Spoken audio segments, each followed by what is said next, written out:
This talk was not written by AI. And to prove that to you, let me start with a story. Imagine a classroom on the 7th grade. Some students are laughing, some are mad.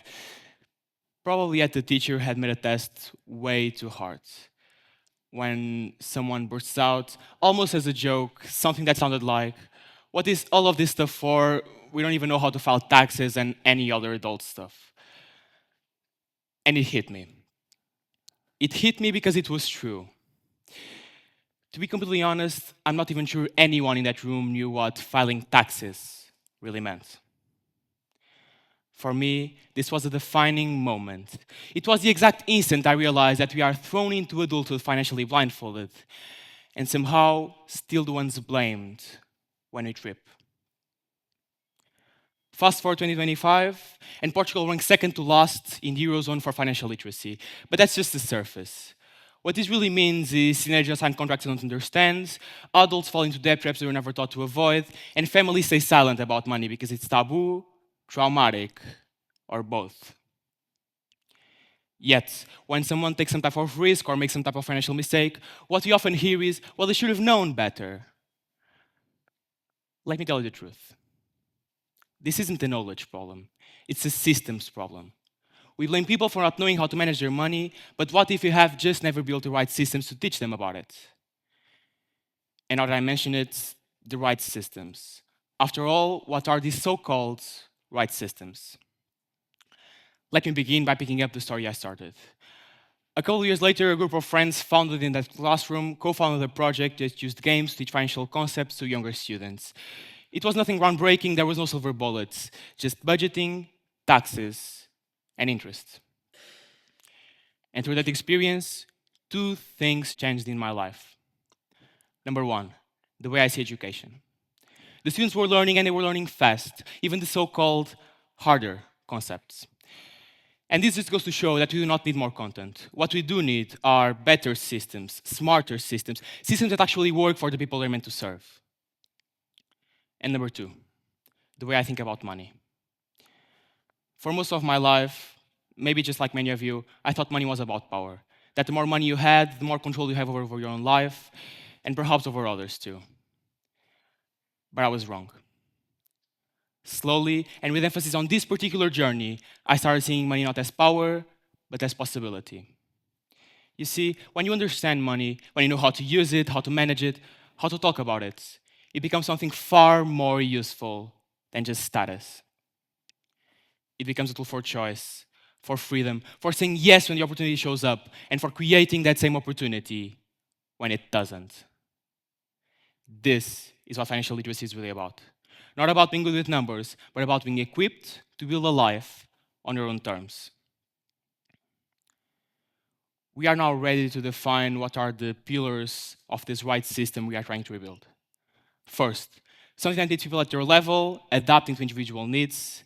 Second, something that turns knowledge into lived possibility with real-world application. And third, something that has the power to scale universally. Next, let me walk you through the tools that are going to help us make this new system real. And bear with me, this is our inflection point.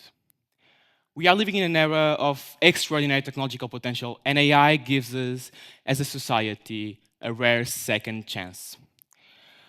One you must not throw away, one that might actually just work. One that, like I said a few seconds ago, truly has the power to be universally scalable. Imagine this. Instead of lectures, students learn through interactive simulations, hands-on, risk-free, and human-centered. Instead of one-size-fits-all courses, AI tutors adapt to each student's pace, their background, and dreams, whether they are from Lisbon or a remote village. And instead of silence, confusion, or even shame, we offer conversational AI. The kind that answers the basic questions like, what's an APR, why is debt bad, or how do I make a budget that works for me? All without the fear of being judged. And this isn't any kind of utopian fiction, it's the reality. The truth is, most of us are already using AI every single day. We ask it to draft an email, to check our grammar, or to summarize a text. Personally, I mostly use it to get cooking recipes, away from home student stuff. Now imagine the same technology, but aimed at teaching life-changing concepts. You are in your class, hear APR for the first time. Instead of kind of understanding, you fire up your laptop and simply ask, what's an APR and why should I care? You get a real explanation, examples, perhaps even a simulation showing you how everything plays out if you take a loan. The exciting part about this, it's just the beginning. LLMs, large language models, just like ChatGPT, are last year's thing. Today, it's interactive voice, adaptive games, and personalized video lessons that feel like a one-on-one tutor sitting right beside you. That's the shift. No more static PDFs or slides. Finally, a system that listens, that adapts, that is powerful and accessible enough to be truly, universally scalable. A system that meets you exactly where you are, whether it is a teenager in Lisbon, a worker in Castelo Branco, or a parent that just so happens to have a small doubt while explaining money to his kids on a kitchen table. The old approach digitized financial education. AI demands and is capable of delivering so much more. A total redesign. Personal, inclusive, radically effective. If this is the path we should pursue, we are not just innovating, we are paving the highway for financial inclusion. So what can we do? What can you do? First, ask questions, even the basic ones. They are usually the most important. Second, talk about money. Normalize the conversation, especially with younger generations. Believe me, they'll thank you later. Third, use the tools. AI-powered platforms are already here. Explore them, recommend them, push their boundaries.